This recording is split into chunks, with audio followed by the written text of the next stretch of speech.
Hola amigos, bienvenidos a esta edición de día sábado, sábados culturales, que voy a dedicar al tema dictaduras, que es un tema que cuenta lo que las conductas posteriores han demostrado que era correcto, que es un tipo que no es lo que necesita Venezuela. Venezuela necesita y tiene a Corina Machado. Edmundo González es una nulidad política, un viejito, cansado, nunca fue gran cosa como político, nunca destacó, no es un hombre con fuerza, con carácter, con liderazgo, con nada. Es una figura borrosa, encogida. Y ahora mismo entiendo en el momento en que estoy grabando, no sé lo que habrá pasado después, cuando usted vea este programa. Estaba rodeado de estas momias políticas, ¿no? Ex presidente, ex canciller, puro ex. O sea, gente que está jubilada, que no sirve para nada. Y ni siquiera los tenía para llegar a Caracas, sino que está protegido por esa especie de bodyguard jubilado el Santo Domingo, entiendo.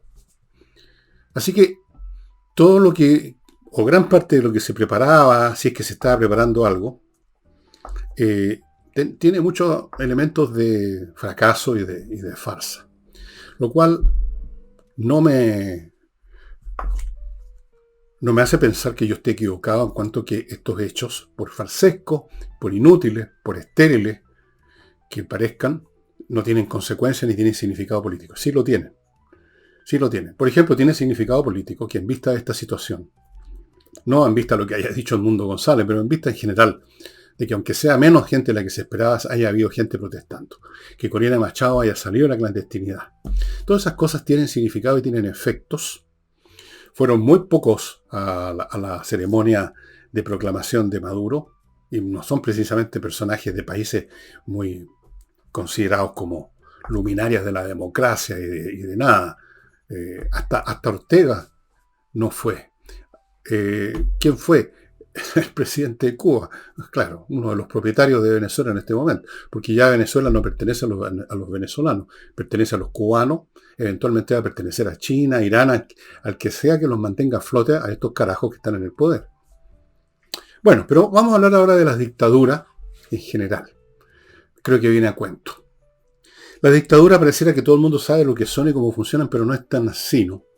Una primera definición, digamos, así para empezar a hablar, nada más que provisoria, es que es un régimen donde un grupo, porque siempre es un grupo, el poder es colectivo, nunca individual, le impone a la sociedad su voluntad, sus intereses, a veces con o sin, a veces con un aparataje legal que se fabrican a la medida, otras veces sin ninguno. Depende del grupo, depende de las circunstancias, depende de la sociedad, si estamos hablando de una banda de ladrones o estamos hablando de un país completo, si va a haber o no va a haber un aparato legal que justifique, que legitime. El hecho es que hay un grupo que se materializa, se personaliza con un líder, pero ese líder depende del grupo, nadie tiene el poder en el bolsillo como el llavero, es un fenómeno colectivo en las acciones de poder. Y le imponen entonces su voluntad, sus intereses a una sociedad completa, a un grupo completo. Yo quiero insistir en este punto porque es la raíz de toda la cuestión. El poder es un fenómeno colectivo. Solo en casos muy simples, el poder, y aún en esos casos muy simples, el asunto es frágil. Solo en casos muy simples, por ejemplo, un grupo de 5 o 6 personas, el poder lo ejerce un individuo, porque es el que es más fuerte, el más bueno para los puñetes, el que tiene más personalidad, el que tiene mejores ideas, entonces se convierte en forma natural por sus virtudes personales, por sus fuerzas intelectuales o físicas personales, se convierte en el líder y los demás lo siguen por gusto o por miedo. Pero eso es un caso muy elemental. En general, e incluso uno lo vio en sus experiencias escolares, el matón, el que pretende imponer su voluntad o amedrentar a los demás, tiene un pequeño círculo alrededor. 2 o 3 seguidores, 2 o 3 idiotas que por una razón u otra lo siguen a este tipo, muchas veces por miedo, para no convertirse en blanco del matón. Pero siempre es un grupito. Uno lo ve hasta en las películas. El cabrón prepotente y matón siempre acompañado de 2 o 3 seguidores. El poder es colectivo. Se requiere un grupo para tener los instrumentos necesarios para imponer su voluntad a una mayoría. Es colectivo, es ejercido por un grupo. Y ese grupo, del cual hay una cara visible, hay un mascarón de proa, que es el líder, el dictador, el emperador, el rey, lo que sea. Ese grupo existe, ese grupo que lo apoya, ese grupo del cual brotó, tal vez el líder, lo existe en tanto los une, porque son un grupo, o sea, están unidos por alguna razón, y esa razón es un interés común. Un interés común que se canaliza, se representa en el líder, porque además un líder siempre cumple una función. Alguien tiene que cortar el queso para que el grupo no se desintegre en facciones disputando qué hacer. Entonces es conveniente que haya alguien que corte el queso. Pero el poder radica en el grupo. Esto es muy ambivalente, muy complejo, porque también a su vez se podría decir que la gente que forma parte de este grupo de poder sienten que el poder lo tiene el jefe, por una serie de razones muy complejas que no voy a explicar aquí, pero que tienen que ver con percepciones acerca de quiénes están siguiendo a este señor y quiénes por lo tanto se meterían encima si yo me opongo.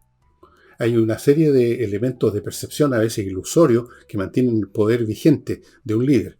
Cuando esa ilusión se rompe, se derrumba todo muy rápido. Bueno, hay un interés común del grupo, pero todavía está la cuestión de cómo nos imponemos. Y ahí aparece la fuerza. La fuerza, eso sí, no es el fundamento de la dictadura, o como sea que llamemos a este dominio de un grupo sobre una mayoría. Es un instrumento, es el medio que utilizan. El líder de un grupito de 4 o 5, el instrumento son sus puños, por ejemplo, su fuerza física. Pero la fuerza fundamental y primordial no es el núcleo de la cuestión, a pesar de eso. El núcleo de la cuestión es el interés del grupo, que los lleva a manifestarse a través de un líder y que los lleva a usar ese instrumento llamado fuerza para reprimir, cuando sea necesario, esa mayoría. La fuerza física. Ahora, aquí se empiezan a complicar las cosas porque no necesariamente, cuando el grupo ya no es tan simple como 4 o 5 tipos y el líder es el mismo, no solo es el líder, sino que es él el poseedor de la fuerza de los puños. Cuando tiene que haber un aparato especial para ejercer esa fuerza, por ejemplo, una fuerza militar o una policía.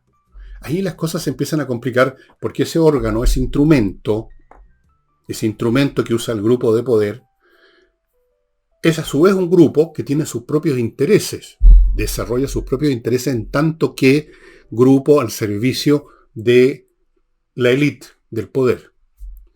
Pero antes de entrar en esta complicación, me van a permitir ustedes que mencione algunas cosillas de utilidad para todos ustedes.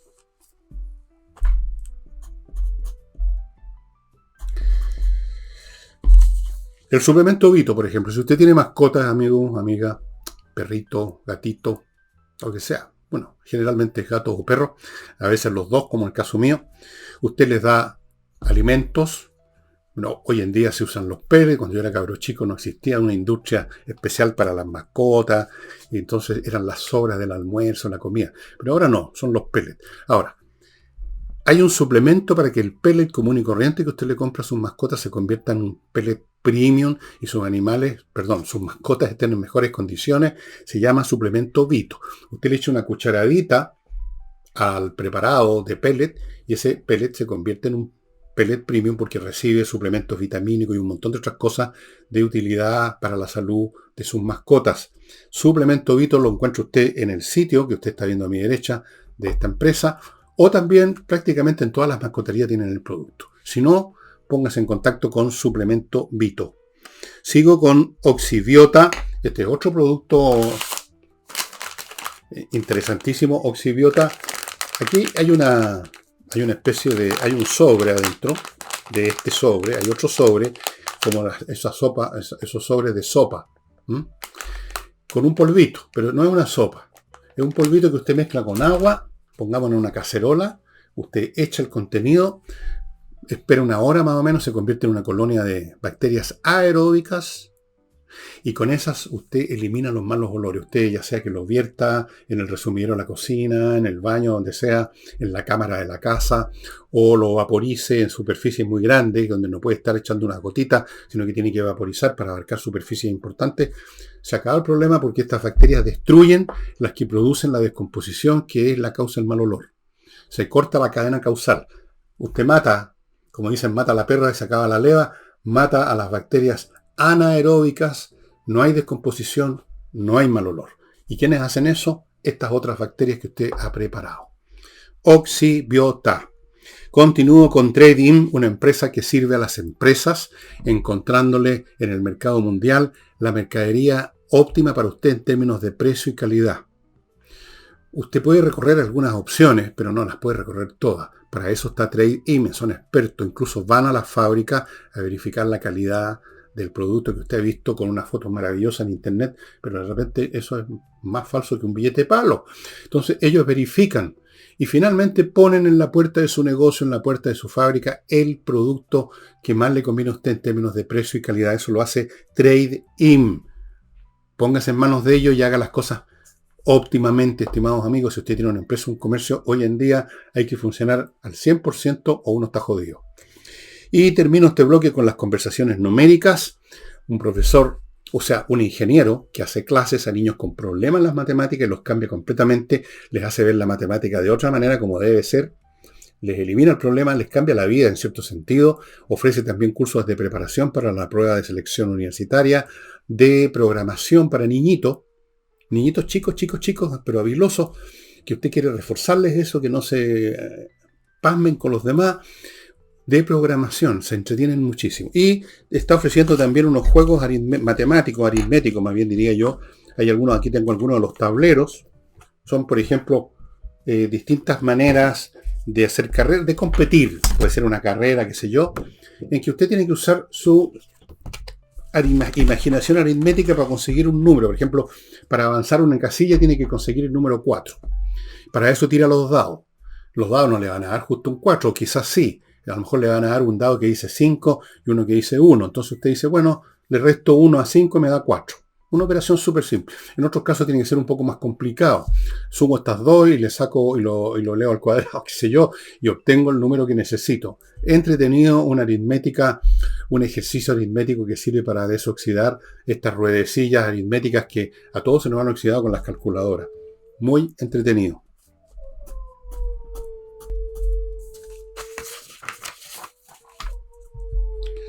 Bueno, les decía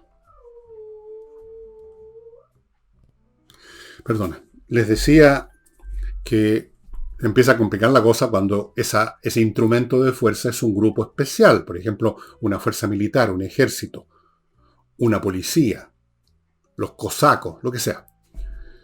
Ellos es un instrumento, o sea, tienen un personal con una jerarquía, con jefes, con establecimientos físicos, con salarios, con regalías, como hace ahora Maduro con su ejército, con el ejército venezolano. Y lo usa, y es la base física de su poder, por supuesto. Pero ese grupo está formado por seres humanos que no llegaron de otro planeta, tienen familia, tienen amigos, se mueven en un barrio determinado, en ciudades, se mueven en la sociedad, están en contacto con el resto de los ciudadanos, ya no están tan aislados en un cuartel, los tienen que sacar a la calle, como hizo ahora Maduro, para atemorizar a la gente. Y es eso lo que genera la probabilidad de que ese instrumento de pronto ya no sea tan instrumental, digámoslo así. Hay una probabilidad que se abre. Este instrumento, esta fuerza, estos seres humanos que manejan armas, que obedecen órdenes, que eventualmente vienen de la élite del poder, lo siguen haciendo mientras les resulte conveniente. Les resulte conveniente, por ejemplo, por razones materiales, salarios. Una de las primeras cosas que hizo el chavismo y el maurismo fue, darle toda clase de regalías económicas a los oficiales, que es lo esencial de un ejército. El ejército es una estructura vertical. Si usted controla a los generales, y los generales controlan a los coroneles, y los coroneles a los capitanes, y así para abajo, usted controla el ejército. Las opiniones o los sentimientos de los soldados en general importan muy poco. Están controlados por el verticalismo. El soldado no solamente es adiestrado para obedecer, y ahí se genera un cierto hábito, un automatismo, sino que está aislado en muchos sentidos.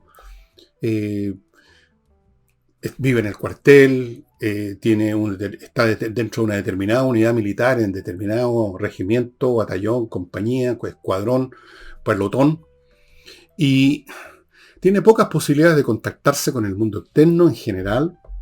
Y está el tema de la obediencia debida. Incluso si ese soldado aislado, Juan Pérez, quiere desobedecer, no le gusta una orden, está con miedo porque sabe que si no la cumple le va a venir una corte marcial, lo pueden castigar duramente, lo pueden fusilar eventualmente. Opera esa sanción tácita del oficial para arriba. Y el soldado ese no sabe qué piensa el soldado del lado. El soldado del lado capaz que sea el que forme parte del pelotón que me va a fusilar. Entonces, es muy importante el control de los de arriba, de la cabeza. Los que han querido algunas veces echar abajo un ejército, digamos, convenciendo ideológicamente a los soldados, siempre han fracasado. Por ese motivo tan simple. La gente en general son como ovejas, obedecen órdenes, salvo en casos extremos, que son los que voy a examinar ahora. Hay casos extremos en que esa fuerza militar, no solamente los soldados, sino que incluyendo los oficiales, sobre todo los oficiales de la mitad, son puestos en una situación tan extrema de inconveniencia que ahí se empieza a quebrantar el principio de la obediencia debida.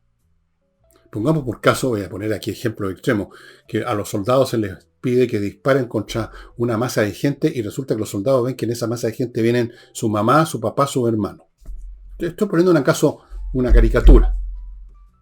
Pongamos por caso que esa fuerza armada, esos soldados apenas salen del cuartel, la gente poco menos que los escupe, los mira mal. Llegan a su casa y la mamá y los hermanos le reprochan que se convirtió en un instrumento de un tirano. Y resulta además que le están pagando mal. O resulta que haya habido algunos atentados y algunos soldados están siendo, digamos, ajusticiados en cualquier momento en una calle solitaria. Si se empiezan a juntar condiciones extremas que ya eliminan o deterioran esa conveniencia de seguir órdenes, de ser instrumento de la élite del poder, la cosa se empieza a debilitar, a deteriorar, y eventualmente esa fuerza, ese instrumento de fuerza de la élite del poder, del dictador, de la dictadura, ya no opera. Y entonces se derrumba todo.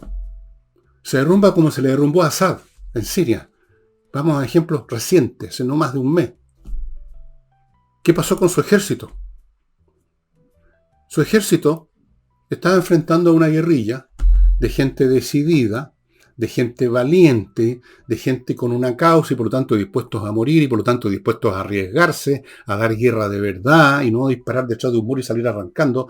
Contra esas personas, un soldado, contra un extremista, como lo llaman así, que está comprometido con una ideología, que está por lo tanto repleto de motivaciones, que está dispuesto a jugarse el pellejo, el soldado común y corriente, que está ahí simplemente porque lo pusieron, se siente con toda razón en inferioridad de condiciones y no quiere enfrentarse a ese energúmeno, digamos, y a la primera oportunidad aprieta con lisa, que es exactamente lo que pasó con el ejército de Assad, se derrumbó así. ¿Qué creen ustedes que pasó con el ejército del último zar Nicolás II en Rusia? Tenía un ejército. Pero ese ejército estaba desmoralizado, habían sufrido terribles bajas en las trincheras porque estaba corriendo la Primera Guerra Mundial. Se desmoronó. No lo siguieron, no lo defendieron, salvo unos poquitos. Su instrumento de fuerza se desplomó. Punto. Y entonces el dictador deja de ser ya este individuo que lo maneja todo y se convierte en un pobre gallo. En el momento culminante de su poder, aquellos que tienen todo el poder, y en esto de las dictaduras podríamos decir que las monarquías son una variante de dictadura con otras características, tienen otro glamour, digamos, tienen otra legitimación, o tenían, pues ya no, Las monarquías que existen hoy en día son de adorno nada más. Pero cuando eran reales, cuando tenían eficacia política, los monarcas podían decir, como dijo alguna vez Luis XIV, el epítome del monarca absoluto francés y de todas las monarquías, pudo decir, l'état c'est moi, yo soy el Estado. Y con decir yo soy el Estado, l'état c'est moi, en el fondo estaba diciendo, l'armée c'est moi, el ejército soy yo. Yo soy el dueño de todo, yo puedo manejar, yo doy órdenes y soy obedecido. Y era obedecido.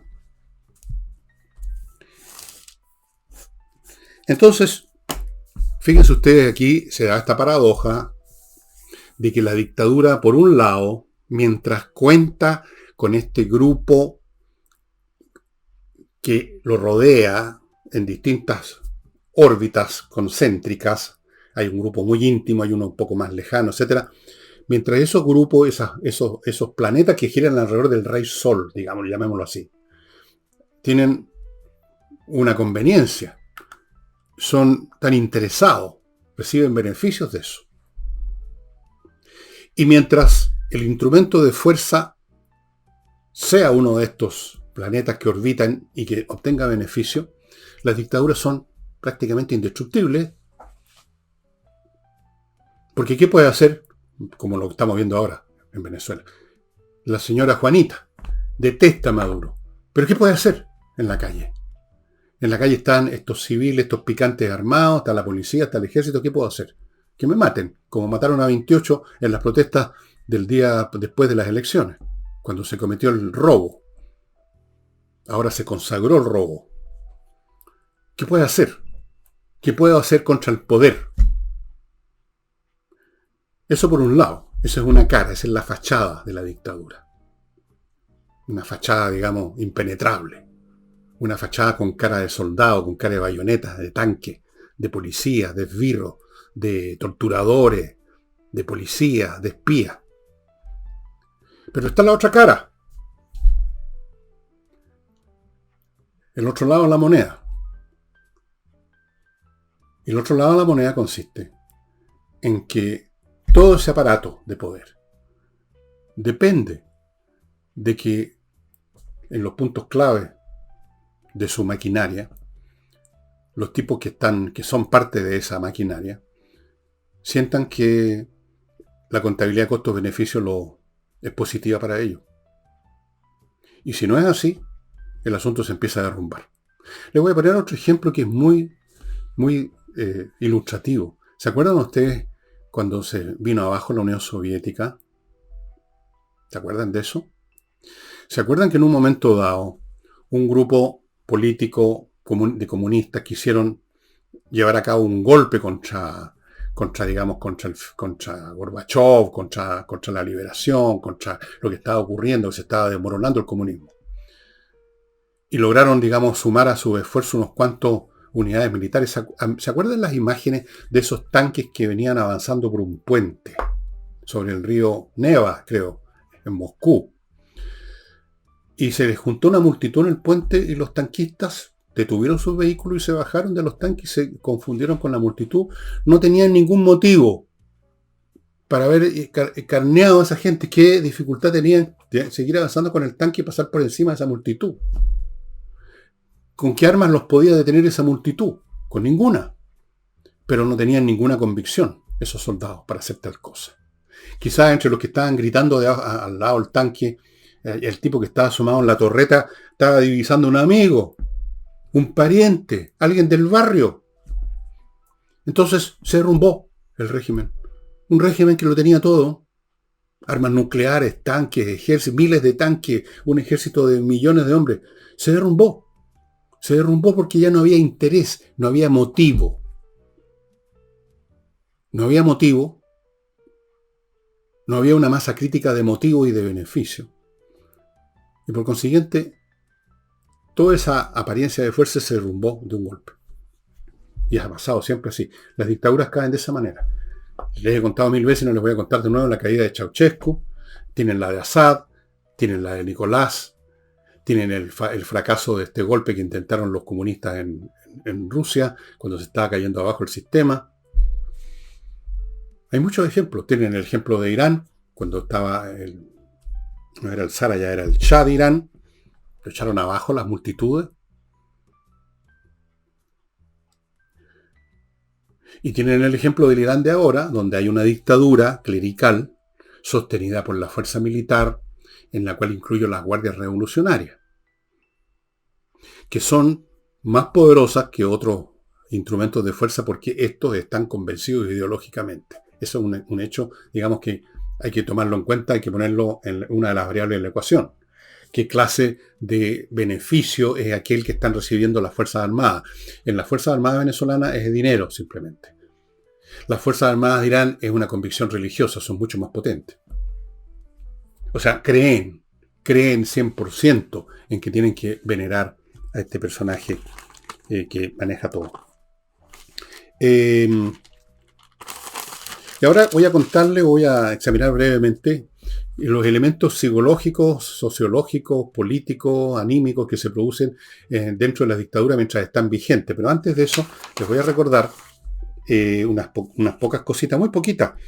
Primero al pintor Rodrigo Calderón Martínez, que le ofrece la oportunidad de hacer un cuadro, una pintura al óleo de un pariente, de varios parientes, de un grupo familiar, de usted, con todo lo que significa una pintura que no solamente saca el alma del individuo, sino que, como el pintor pinta alrededor otras cosas, no es meramente una foto que toma lo que hay, puede expresar, por ejemplo, la personalidad del retratado, poniéndolo en un determinado ambiente. ¿Se acuerdan de estos cuadros? Seguramente ustedes han visto estos cuadros del siglo XVI, XVII, que se está retratando a un filósofo, a un artista, y lo ponen en un lugar, un gabinete, con libros, con instrumentos, todo para, digamos, fortalecer lo que quieren proyectar de la personalidad del retratado. Bueno, lo mismo hace Rodrigo Calderón, así que si ustedes están interesados en algo mucho más interesante que una foto, pónganse en contacto en las direcciones que están apareciendo ahí. Continúo con González y compañía, un bufete de abogados especialistas en temas penales, que son los más complicados. Yo les aseguro que ir a un tribunal por un tema penal y perder significa que usted puede ir a dar a la cárcel. O algún castigo duro, tremendo. Entonces hay que tener mucho cuidado de ponerse en manos de los mejores, de especialistas. González y compañía no solo son especialistas, sino que son de los mejores especialistas de la plaza. Son abogados, es un bufete muy reputado porque ha ganado casos muy importantes. Y les recuerdo a los que están construyendo o remodelando en el sur de Chile, al arquitecto Diego Sándor, que vive allá, que ha remodelado, que ha construido cosas preciosas. Hoy día mismo estuve viendo, me mostraron un video, no lo puedo mostrar aquí, de uno de los interiores de una de las casas que diseñó y construyó. Increíble. No se quedaría por vivir en un lugar así. Si me voy de esta casa, me iría a una cosa como esa. Hermoso, hermoso. Amigos, Diego Sándor, pónganse en contacto con él. Construcción, remodelación. No solamente diseña estas cosas hermosas, sino que las construye. Él se mete con los viejos, como si se convierte de arquitecto en constructor, y está ahí hasta que termina el trabajo. Bueno, mientras están vigentes las dictaduras, o sea, mientras esta estructura de poder se mantiene, se generan una serie de estados anímicos y de comportamientos sistemáticos muy, muy poco virtuosos, por decirlo suave. Primero, el disimulo. El disimulo se convierte en costumbre y en hábito de todos aquellos que no están, digamos, conformes con el régimen, pero que tienen que disimular para no sufrir sanciones. Entonces hay que disimular, se pasa la vida disimulando, lo cual produce efectos en el alma, porque no es meramente una conducta racional, voy a disimular ahora para que no noten, sino que empieza a meterse dentro de la persona el disimulo.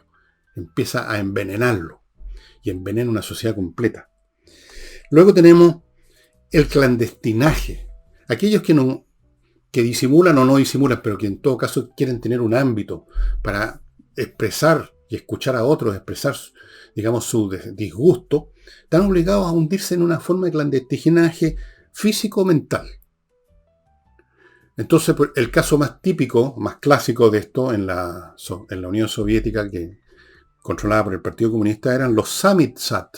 Los samizdat era un papel o dos, digamos, un escrito donde alguien exponía su idea sobre una cosa y luego trataba de hacer la mayor cantidad, no había muchos medios de copiar, saben, hoy internet, de hacer copia de alguna manera y repartirla todo clandestinamente. El Samizdat, las hojitas estas se dejaban en cierto lugar para que alguien las recogiera, después esa persona se comprometía también a sacar un par de copias y un mundo de clandestino, un mundo subterráneo. Horrible. 3. En los partidarios del sistema se genera automáticamente, y lo vimos en Rusia, lo vemos en Cuba, lo vemos en Cuba hasta el día de hoy, vemos chilenos que están en la misma postura con respecto a los Castro, la veneración del líder. En Rusia, el líder Lenin, por ejemplo, su cadáver momificado es venerado, como si fuera, digamos, San Pancracio, como una reliquia del santoral cristiano. La veneración.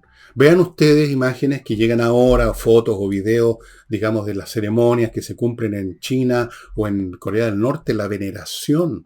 En Corea del Norte llega a ser parece que estuviera uno asistiendo a una farsa. Como corren todos con unas expresiones así como niñitos viendo al viejo Pascuero cuando aparece ese enano ridículo que es el Jin Jong-un, como se llame, y lo tocan. Con una veneración que resulta de, no sé, en parte será auténtica y en parte diría yo que es una variante del síndrome de Estocolmo, ¿no? Ustedes conocen que el síndrome de Estocolmo es que se produce una relación emocional entre el torturado y el torturador.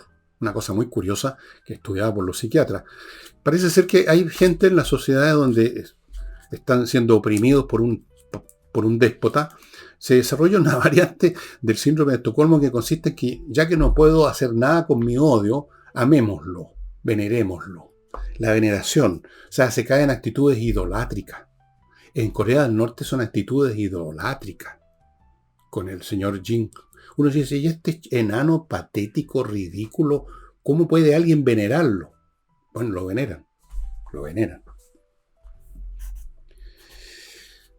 Esas sociedades además viven en la asfixia doctrinaria, sobre todo especialmente en un régimen que tenga todo un cuerpo doctrinario, una ideología para legitimarse. Hay otras dictaduras que no tienen prácticamente nada. El régimen militar que hubo en Chile, que era una dictadura efectivamente, no tenía realmente una gran ideología, algo así como una doctrina. Eran anticomunistas y algunas cosas más así, pero no había una doctrina, no había un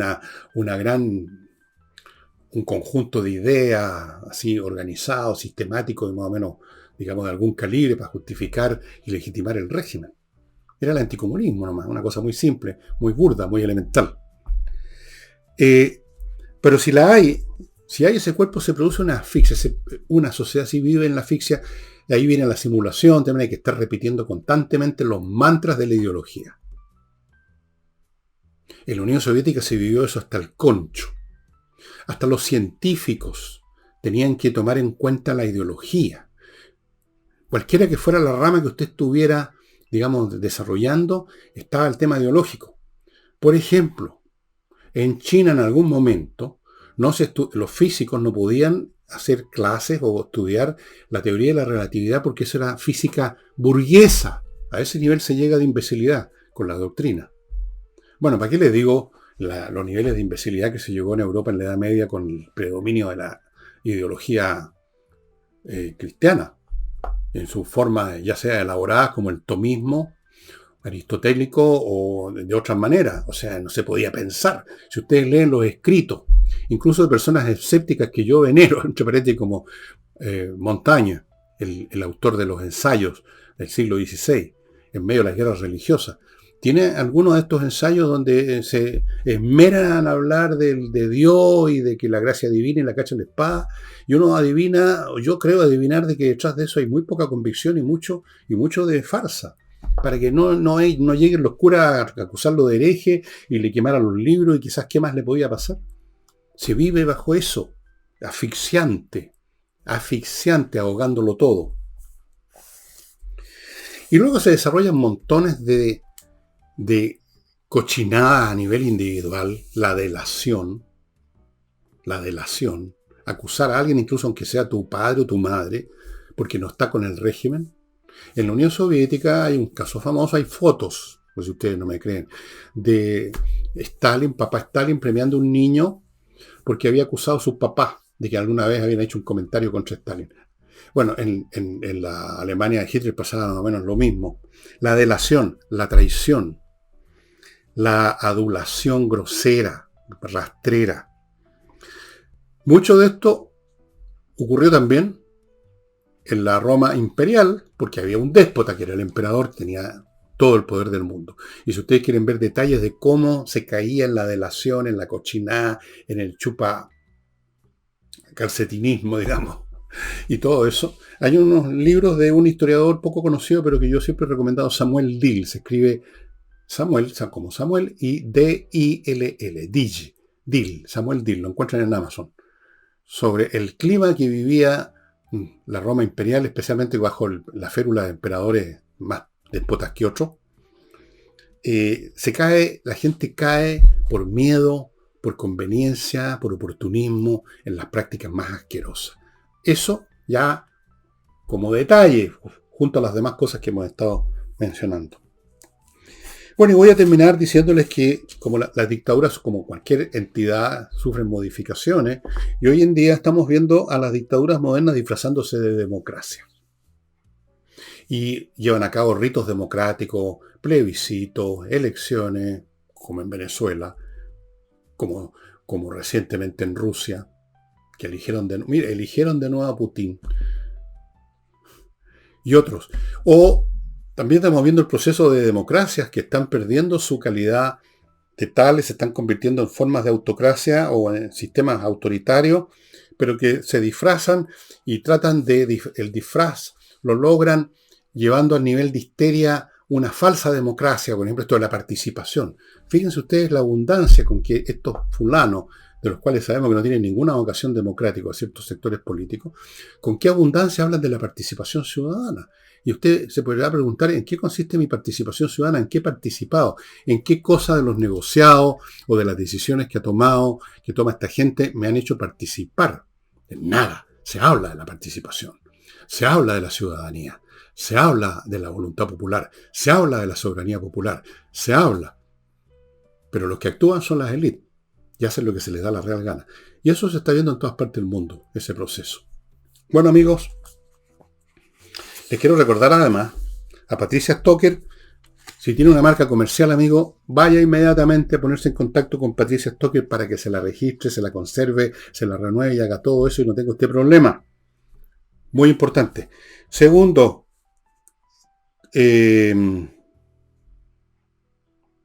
las conversas numéricas ya se las mencioné, me parece.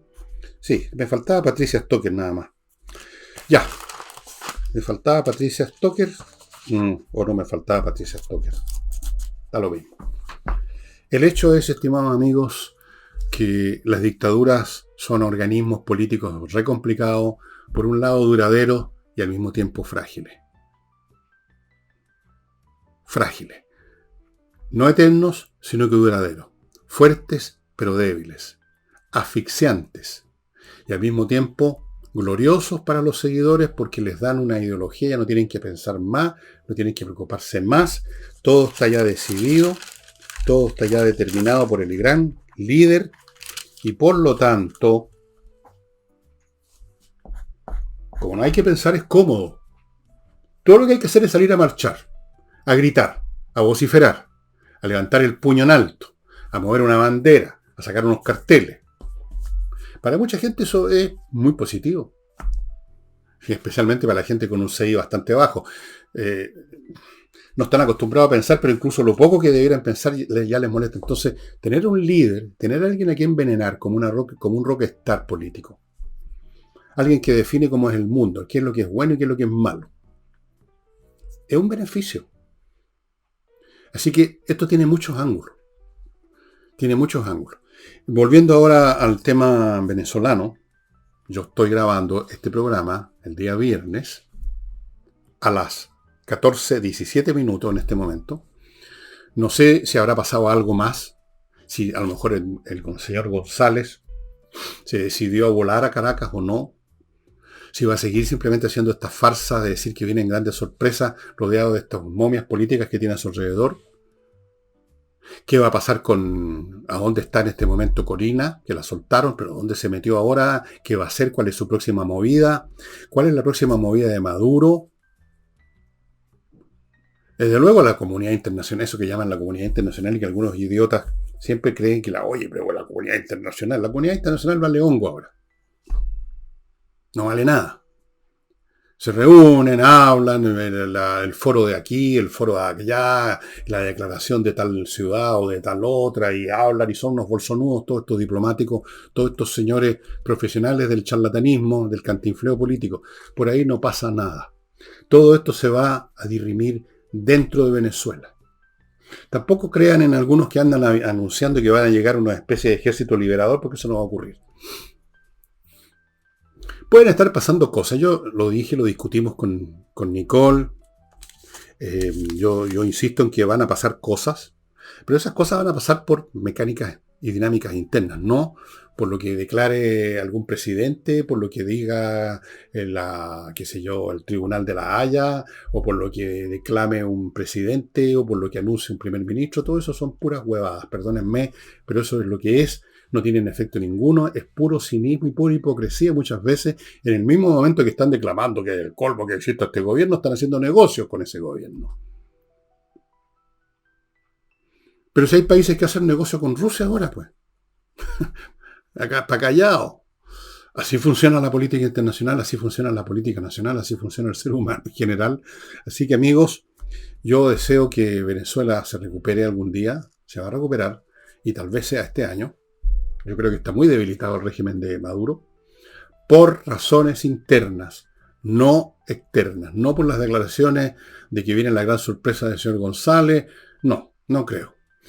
En una de esas hay algún elemento que yo desconozco y que va a ocurrir. Ojalá. Y eso es, pues, estimado amigo, con las dictaduras. Lamentablemente, además, y termino con esto el programa, no pocas veces las dictaduras son abonadas por clases políticas corruptas e ineptas, como la que tenemos en Chile, que no entregan la mercancía, que permiten toda clase de desarreglos, de corrupciones y de inepcia y de incompetencia, y producen un cansancio en la gente que lleva a querer que vuelva una figura, que vuelva como yo he visto en muchos comentarios de mis programas, que vuelva Pinochet.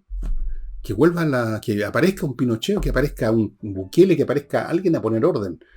Y eso es abonado por los tarados, por los corruptos de la clase política.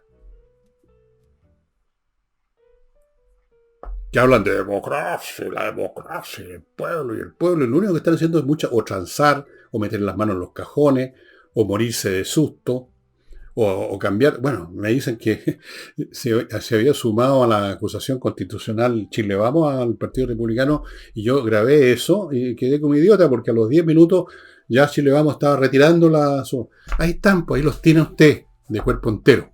Ya, se acabó el programa y lo único que puedo hacer finalmente es mostrarle estos libros que tengo en mi librería, el villegas.cl/tienda, el de Francisco Saldívar, muy interesante, y el de Fernando Villegas, también muy interesante, sobre los ovnis.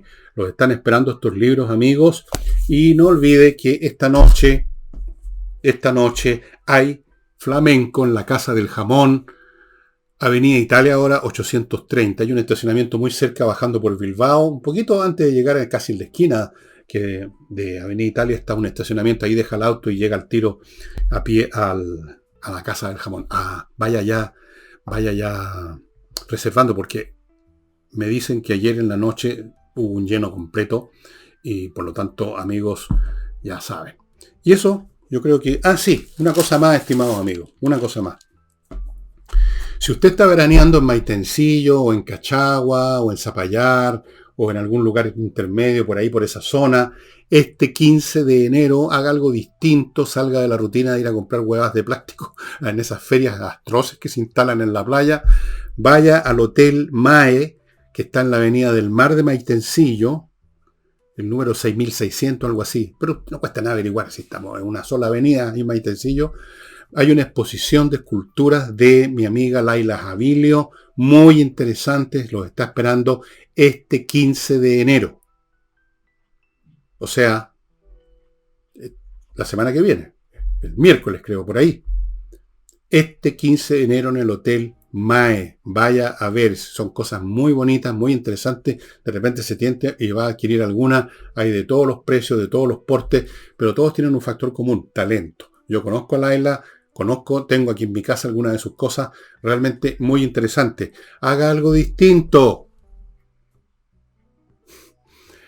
Si vivís está en Maitencillo, si está en Cachagua, si está en Zapallar, en un rato está ahí en Maitencillo.